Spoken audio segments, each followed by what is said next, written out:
this is a plan that is destined to be stillborn, and I think we are going to be back in the same situation we've been in for this whole time here.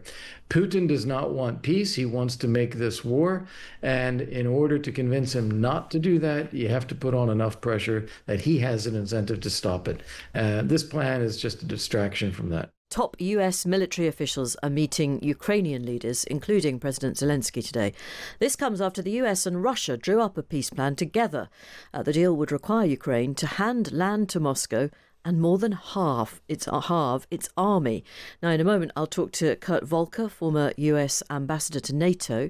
In Donald Trump's first term, he was the US special representative for negotiations in Ukraine. First, though, we'll have a word with Edward Lucas, author of Deception, Spies, Lies and How Russia Dupes the West. Edward Lucas, it's hard to see how a deal cooked up by the US and Russia in any way suits Ukraine. What do you think?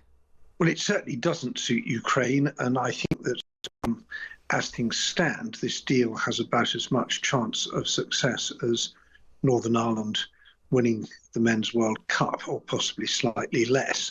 There's just no way the Ukrainians will agree to any of these terms. But of course, they may be made to. And that's, I think, the real question is how much pressure Trump is willing to put on the Ukrainians, and also how much pressure he's willing to put on us. And my real nightmare in this is that Trump comes to the Europeans and the Brits and says, make the Ukrainians sign up to this deal, otherwise I will punish you. And that will put us in a very difficult position. That is an alarming prospect. Do you think it's likely? I think that what we've seen so far is that Trump's attention span is fairly short, and he is happy to lash out more often at the Ukrainians, although sometimes at the Russians, but then he moves on. So to conduct a really successful sort of geopolitical shift like this would require very sustained attention and officials of a sort of Henry Kissinger type effectiveness, and I don't see that in the administration. So I suspect that Professor Lawrence Friedman is right in his assessment that this is just another dead end. It's like the Alaska summit and the proposed Budapest summit. It'll be not even a 9-day wonder, a 9-hour wonder. But we never know with Trump.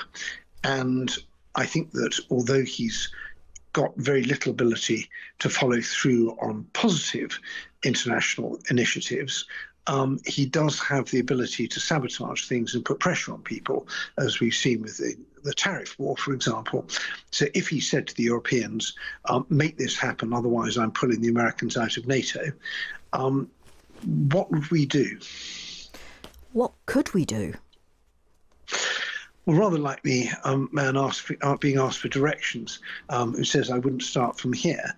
We have put ourselves in a position where, although we in Europe are plenty big enough and rich enough to defend ourselves and our friends, we'd be very hard put to it without the American intelligence and high-tech support, without the American sort of muscle in terms of logistics and moving things around, and without the American combat power. We've hollowed out our armed forces to the extent that now the Ukrainian armed forces are the strongest, most capable in Europe. And they are, of course, as we should remember, they are defending us as well as their own country. And so if our defence is a mess, that puts a big weight on our deterrence. What could we do to Russia to scare off Russia? And that's pretty weak too at the moment. And it's something that I'm working on very hard, is trying to find out what we can put on our escalation ladder. So if Russia cuts cables or threatens to disrupt our air traffic, buzzes our airspace, or blows things up, or burns things down, or beats people up, or does other mischief, what do we have in response? And that is, I'm afraid, still very much a work in progress. Gosh, this is an incredibly gloomy picture you're painting. And of course, there's been activity this week, hasn't there, in Poland on a railway line and off the coast of the UK as well. Well, I do weddings and bar mitzvahs as well, if you need cheering up. No, I won't be booking you, Edward, I have to tell you. But I'm serious, this has been going on for years. And in fact, I would say it predates Putin. And we were warned about this again and again from Estonians and Latvians and Lithuanians and Poles and others.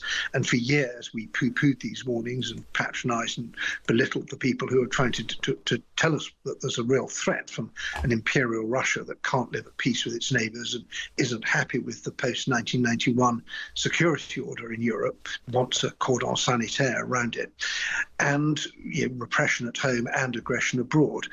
And we've left it very late.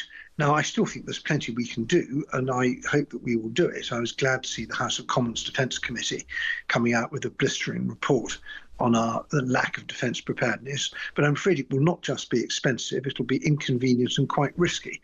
And I don't think that we're getting the political leadership to warn the population about this, and I don't think the population is ready. Thank you very much. Edward Lucas, author of Deception, Spies, Lies and How Russia Dupes the West. We can talk now to Ambassador Kurt Volker, former US Special Representative for negotiations in Ukraine. Ambassador Volker, welcome to the programme. There's no chance, as our previous guest was saying, that the Ukrainians will go for this. Is there? No, of course not. This is a half-baked idea. It's notable that President Trump hasn't said about it. This is people traveling to Ukraine. It appears to be Vance and Witkoff who are pushing this. It's a set of points that were worked out with the Russians without the Ukrainians. It kind of strikes me as if we had sat down with Hamas and prepared a plan to present to Israel. Just simply not going to go anywhere. Right. I mean, when you actually look at it, it is quite incredible. They would have to give up areas of Donbass, cut their armed forces, forego weapons, particularly long-range missiles, adopt Russian as an official language. I mean, it is crazy stuff. So why bother at all? Yeah. The only thing among those things that you mentioned that's not crazy is actually giving the Russian language an official status, because a lot of Ukrainians do speak Russian as their native language. You would That's tick not that crazy. box. But Yeah. the rest of it is crazy.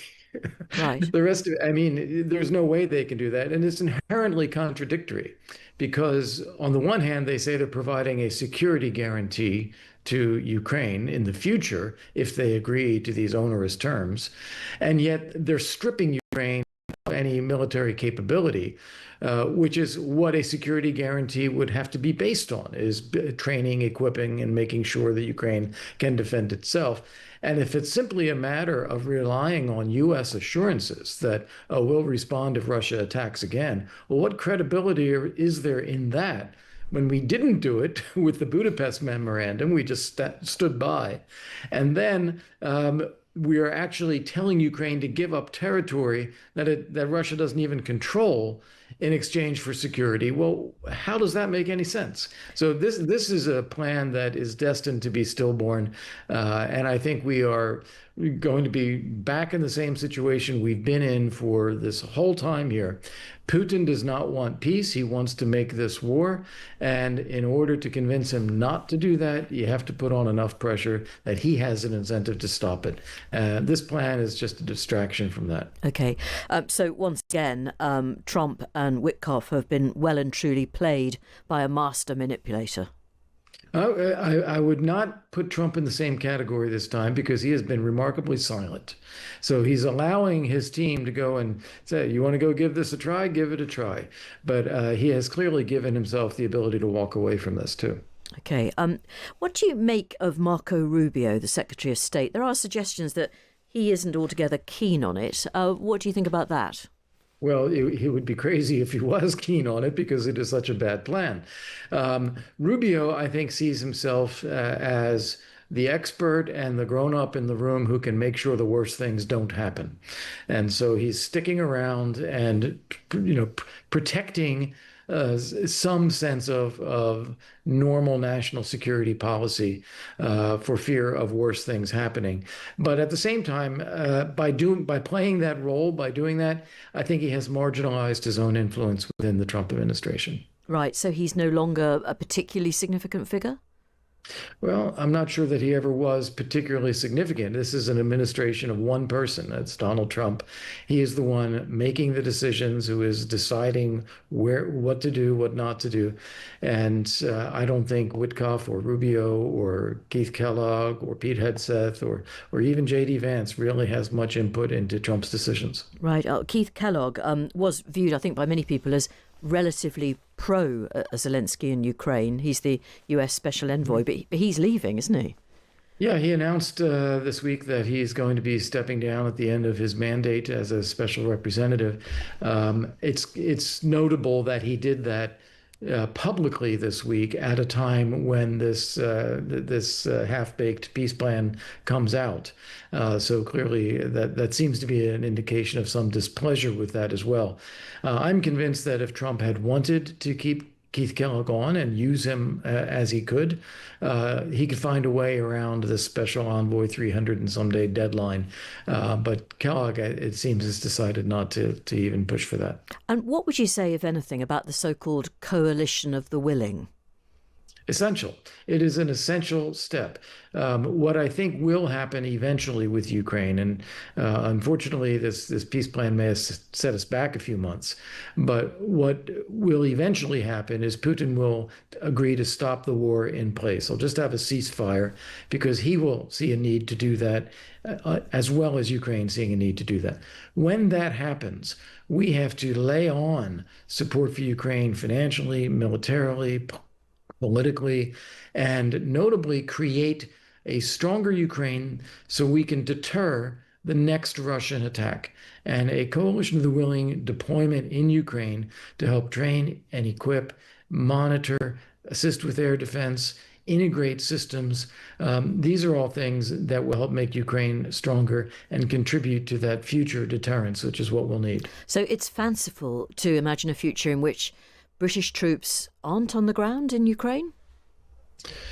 Well, it is dependent, I think. Every other country has said it's dependent upon there being a ceasefire. I know there have been calls for a deployment of a coalition of the willing force, even in advance of a ceasefire. I would be in favor of that. But so far, it doesn't seem the British government is willing to go that far. So there is a scenario where Putin just never has a ceasefire, always keeps up the fighting, and this coalition never deploys. I think that would be a mistake, because I think if we really want to get back to a situation of stability and peace in Europe, even if it's a tense peace, we're going to have to stop Putin from attacking again. And I do think British troops, a coalition of the willing, will be needed for that. Thank you very much indeed for your time this afternoon. Ambassador Kurt Volker, who was a former US Special Representative for negotiations in Ukraine. Now, Scott's very much on the fence, joining us from Virginia, USA. I will reiterate what a load of dingo's kidneys this 28-point Russian peace plan is. Is Witkoff a total moron or something?